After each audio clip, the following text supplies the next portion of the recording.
नमस्कार दोस्तों, तारीख आज 4 नवंबर 2025 दिन मंगलवार, हिंदी तिथि चतुर्दशी। आइए जानते हैं आज की देश और दुनिया की 25 सिलेक्टेड काम की और महत्वपूर्ण बड़ी खबरों को सिर्फ 15 मिनट में। पर अभी तक आपने इस वीडियो को लाइक नहीं किया तो लाइक कर दीजिए और चैनल पर नए हैं तो सब्सक्राइब कर लें। देखिए, पहली बड़ी खबर जो राजस्थान की राजधानी जयपुर से जुड़ी हुई है, जहां एक नशे में धुत ड्राइवर ने मौत का तांडव मचा दिया। लोहा मंडी रोड पर शराबी ड्राइवर के बेकाबू डंपर ने करीब 5 किलोमीटर तक जो भी सामने आया उसे बेरहमी से कुचल दिया। इस दर्दनाक हादसे में 19 लोगों की मौत हो गई और 40 से ज्यादा लोग घायल हो गए।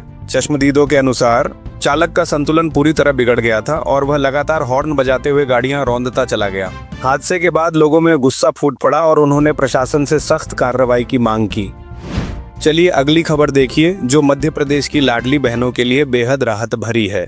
नवंबर महीने में लाडली बहना योजना की 30वीं किस्त जारी होने जा रही है, जिसमें अब बहनों को 1250 रुपए की जगह 1500 रुपए हर माह मिलेंगे। इस योजना से अब तक 1 करोड़ 26 लाख से अधिक बहनों को 45,000 करोड़ रुपए का लाभ मिल चुका है।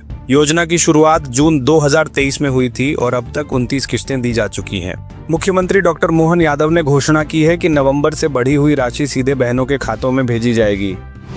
चलिए आगे बढ़ते हैं खबरों में और बात करते हैं चिकित्सा जगत की, जो नई उम्मीद लेकर आया है।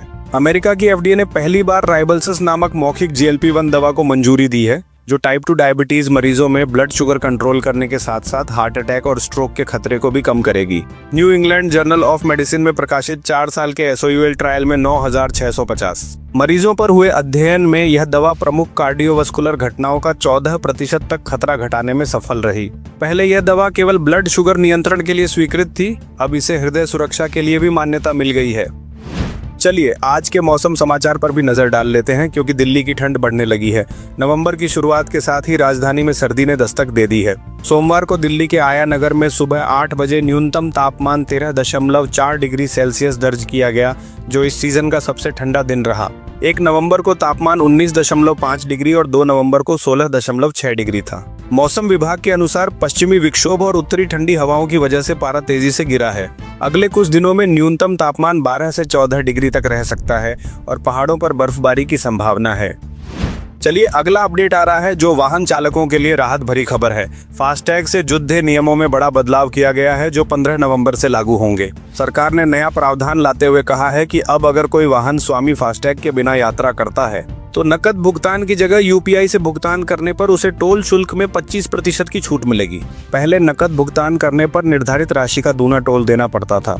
अब इस बदलाव से डिजिटल भुगतान को बढ़ावा मिलेगा, टोल प्लाजा पर कतारें घटेंगी और यात्रियों को तेज, सुरक्षित व पारदर्शी सेवा का लाभ मिलेगा। चलिए दोस्तों अगली बड़ी खबर देखिए, जो अयोध्या से जुड़ी है, जहां 25 नवंबर को होने वाले ध्वजारोहण समारोह की तैयारियां जोर शोर से चल रही हैं।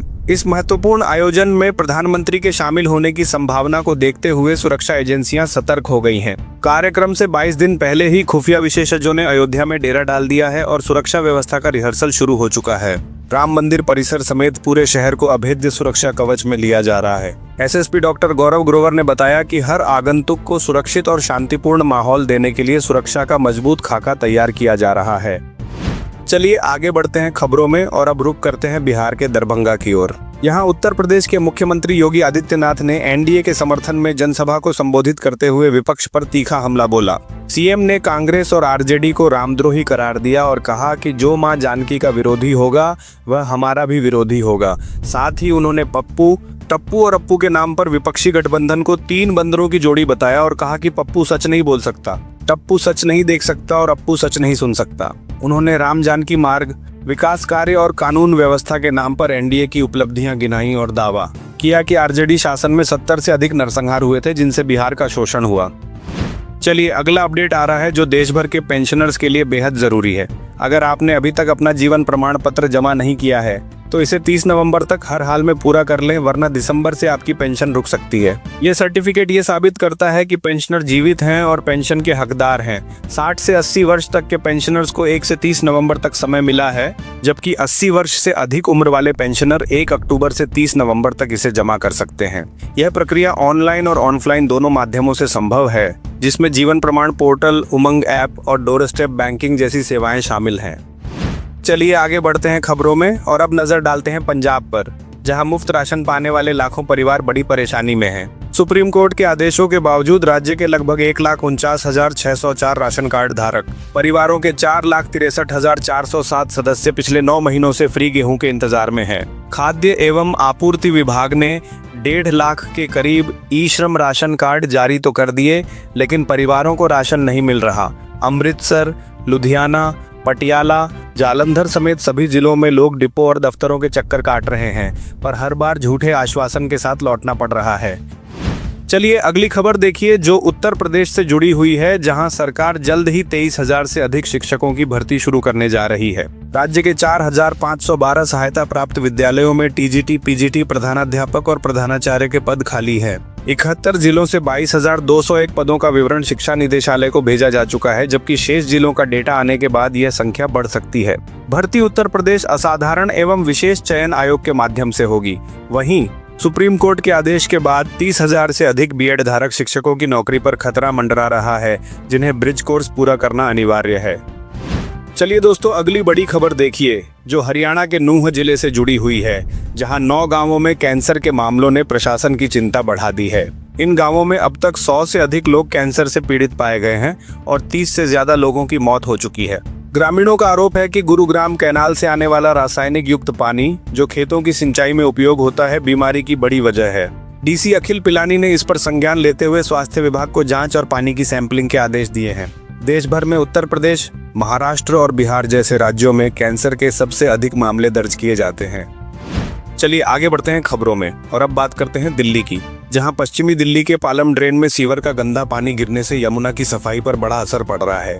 द्वारका और मधु विहार के लोग बदबू और गंदगी से परेशान हैं, लेकिन जल बोर्ड और सिंचाई विभाग की लापरवाही के कारण समस्या का समाधान नहीं हो पा रहा है। स्थानीय लोगों का कहना है कि शिकायत के बाद कुछ दिन सुधार होता है, फिर वही स्थिति लौट आती है। विशेषज्ञों के अनुसार इस समस्या से राहत तभी मिलेगी जब क्षेत्र में सीवर ट्रीटमेंट प्लांट यानी एसटीपी लगाया जाएगा, ताकि गंदा पानी यमुना तक न पहुंचे। देखिए अगली बड़ी खबर जो सोने चांदी के बाजार से जुड़ी हुई है, जहां शादी के सीजन से पहले ही सोने की रफ्तार फिर तेज हो गई है।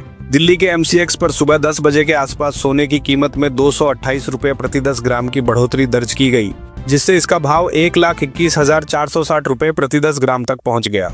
वहीं चांदी में भी तेज उछाल देखने को मिला और इसकी कीमत 640 रुपए बढ़कर 1,48,927 रुपए प्रति किलो हो गई। शहरों में भोपाल में सोना सबसे महंगा और पटना में सबसे सस्ता दर्ज किया गया है। चलिए आगे बढ़ते हैं खबरों में। भारत की अंतरिक्ष उपलब्धियों से जुड़ी बड़ी खबर सामने आई है। 2 नवंबर 2025 को इसरो ने खराब मौसम और तेज हवाओं के बावजूद श्रीहरिकोटा से LVM-3M5 रॉकेट के जरिए CMS-3 यानी GSAT-7R सैटेलाइट सफलतापूर्वक लॉन्च किया। 4,410 किलोग्राम वजनी यह भारत का सबसे भारी कम्युनिकेशन सैटेलाइट है, जो नौसेना के लिए हिंद महासागर में संचार और निगरानी को मजबूत करेगा। इसरो चीफ वी नारायणन ने कहा कि मौसम ने साथ नहीं दिया, लेकिन LVM-3 ने चमत्कार कर दिखाया। प्रधानमंत्री नरेंद्र मोदी ने भी वैज्ञानिकों को बधाई देते हुए इसे गर्व का पल बताया। चलिए अगली खबर देखिए, जो उत्तर प्रदेश के पंचायत चुनावों से जुड़ी हुई है। राज्य निर्वाचन आयोग की जांच में बड़ा खुलासा हुआ है कि कई जिलों में एक ही व्यक्ति का नाम मतदाता सूची में 2 या 3 बार दर्ज है। सबसे ज्यादा गड़बड़ी पीलीभीत, वाराणसी, बिजनौर और हापुड़ जिलों में मिली है। आयोग ने जिलाधिकारियों को तुरंत सुधार करने के निर्देश दिए हैं। अनुमान है कि जांच पूरी होने पर लगभग 50 लाख डुप्लीकेट नाम सूची से हटाए जा सकते हैं। आयोग ने ब्लॉकवार जांच शुरू कर दी है, ताकि पंचायत चुनाव से पहले मतदाता सूची को पूरी तरह पारदर्शी और त्रुटि रहित बनाया जा सके। चलिए दोस्तों अगली बड़ी खबर देखिए, जो उद्योगपति अनिल अंबानी से जुड़ी बड़ी ईडी कार्रवाई पर है। प्रवर्तन निदेशालय ने अनिल अंबानी के रिलायंस ग्रुप की 3,084 करोड़ रुपए की संपत्तियां कुर्क की हैं। इनमें मुंबई के बांद्रा वेस्ट स्थित पाली हिल वाला बंगला, दिल्ली और नोएडा की प्रॉपर्टी, कई दफ्तर और आवासीय इकाइयां शामिल हैं। ईडी ने ये कार्रवाई मनी लॉन्ड्रिंग जांच के तहत धन शोधन निवारण अधिनियम की धारा 5 उपधारा 1 के अंतर्गत की है। जांच में पाया गया कि रिलायंस होम फाइनेंस और रिलायंस कमर्शियल फाइनेंस से जुटाए गए सार्वजनिक धन का दुरुपयोग किया गया था। चलिए अगला अपडेट आ रहा है, जो क्रेडिट कार्ड से UPI पेमेंट करने वालों के लिए अहम है।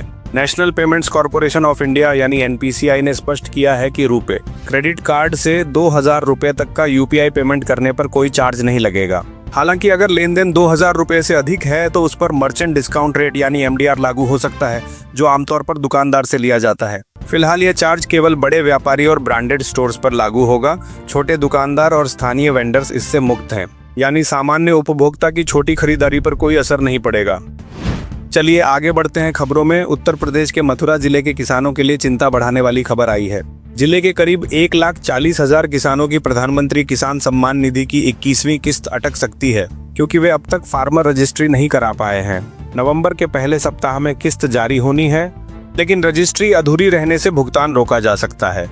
कभी इस योजना में पहले नंबर पर रहा मथुरा अब 43वें स्थान पर पहुंच गया है। प्रशासन ने अब पंचायत सहायकों और लेखपालों को जोड़कर विशेष अभियान शुरू किया है, ताकि 15 नवंबर तक सभी किसानों की रजिस्ट्री पूरी कराई जा सके।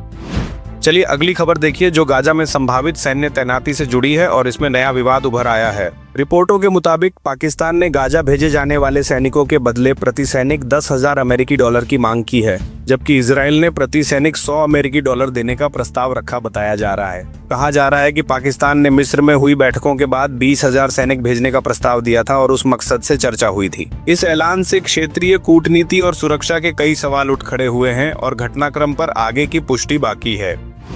चलिए दोस्तों अगली बड़ी खबर देखिए, जो भारतीय रेल यात्रियों के लिए खुशखबरी लेकर आई है। रेलवे ने स्लीपर और एसी कोच में वेटिंग टिकट को लेकर ऐतिहासिक फैसला लिया है। अब हर ट्रेन में केवल 25% तक ही वेटिंग टिकट जारी किए जाएंगे। इससे यात्रियों को कंफर्म टिकट न मिलने की अनिश्चितता से राहत मिलेगी। पहले ज्यादा वेटिंग टिकट जारी होने से ट्रेनों में भारी भीड़ और अफरा तफरी मच जाती थी। रेलवे ने बताया कि यह नियम सभी श्रेणियों AC1, AC2, AC3, स्लीपर और चेयर कार पर लागू होगा। तकनीकी अपडेट के बाद यह नया नियम पूरे देश में लागू किया जाएगा, जिससे यात्रियों को बड़ी राहत मिलेगी।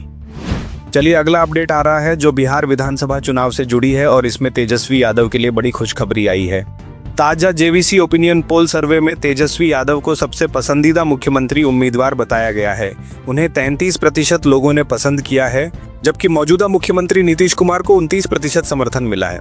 चिराग पासवान और प्रशांत किशोर को 10% और सम्राट चौधरी को 9% लोगों ने पसंद किया है। हालांकि सर्वे में NDA गठबंधन को बढ़त दिखाई गई है, जिसे 120 से 140 सीटें मिलने का अनुमान है, जबकि महागठबंधन बहुमत से पीछे रह सकता है। चलिए आगे बढ़ते हैं खबरों में। आधार कार्ड धारकों के लिए राहत भरी खबर आई है। Unique identification authority of India इस महीने ई-आधार ऐप लॉन्च करने जा रही है, जिससे लोग अपने फोन से ही आधार कार्ड की कई जानकारियां अपडेट कर सकेंगे। जन्म तिथि, पता और मोबाइल नंबर अब घर बैठे बदले जा सकेंगे। आधार केंद्र जाने की जरूरत नहीं होगी। इस ऐप में फेस ID और आर्टिफिशियल इंटेलिजेंस जैसी सुरक्षा तकनीकें होंगी, ताकि पहचान पूरी तरह सुरक्षित रहे। ये ऐप डिजिटल इंडिया मिशन को नई गति देगा और लोगों को लंबी लाइनों और कागजी प्रक्रिया से मुक्ति दिलाएगा। चलिए आज के मौसम समाचार पर भी नजर डाल लेते हैं। दिल्ली के बढ़ते प्रदूषण से जुड़ी यह खबर चिंता बढ़ाने वाली है। राजधानी का एयर क्वालिटी इंडेक्स 400 के पार पहुंच गया है, जिससे लोगों की सांसें घुटने लगी हैं। एक्सपर्ट्स का कहना है कि अब हालात बेहद गंभीर हो चुके हैं और लोगों को तुरंत सावधानी बरतनी चाहिए। पर्यावरण विशेषज्ञों ने सलाह दी है कि सुबह शाम बाहर एक्सरसाइज करने से बचें, दोपहर में हल्की धूप के वक्त ही टहलें, खूब पानी पिएं और तेलीय खाना न खाएं। साथ ही अगरबत्ती, मोमबत्ती और परफ्यूम जैसे उत्पादों का इस्तेमाल कम करें, ताकि घर के अंदर की हवा थोड़ी स्वच्छ रह सके। देखिए अगली बड़ी खबर, जो उज्जैन की तकिया मस्जिद विवाद से जुड़ी हुई है। महाकाल मंदिर की पार्किंग के विस्तार के लिए 200 वर्ष पुरानी मस्जिद तोड़े जाने के मामले में मुस्लिम पक्ष अब सुप्रीम कोर्ट पहुंच गया है। याचिकाकर्ताओं का कहना है कि यह मस्जिद 1985 में वक्फ संपत्ति घोषित की गई थी और 200 वर्षों से यहां नमाज अदा की जा रही थी। उन्होंने आरोप लगाया कि सरकार ने अवैध रूप से मस्जिद को ध्वस्त किया और मुआवजा भी गलत लोगों को दिया। हाईकोर्ट से राहत न मिलने पर अब सुप्रीम कोर्ट में अपील दायर कर अंतरिम रूप से निर्माण कार्य रोकने और निष्पक्ष जांच की मांग की गई है। चलिए अगली खबर देखिए, जो अमेजन में हुई बड़ी छंटनी से जुड़ी हुई है। दुनिया की दिग्गज ई-कॉमर्स कंपनी अमेजन ने एक झटके में करीब 14,000 कर्मचारियों को नौकरी से निकाल दिया है। खास बात यह रही कि कंपनी ने कर्मचारियों को सुबह सुबह 2 टेक्स्ट मैसेज भेजकर उनकी नौकरी खत्म होने की सूचना दी, जिससे सभी हैरान रह गए। यह कदम रिटेल मैनेजमेंट टीमों को टारगेट करते हुए उठाया गया है। कंपनी का कहना है कि यह निर्णय कामकाज को सुव्यवस्थित करने और तेजी से इनोवेशन लाने के प्रयास का हिस्सा है। प्रभावित कर्मचारियों को 90 दिनों तक वेतन और अन्य सुविधाएं मिलेंगी, जबकि AI ग्रोथ को छंटने की बड़ी वजह बताया गया है।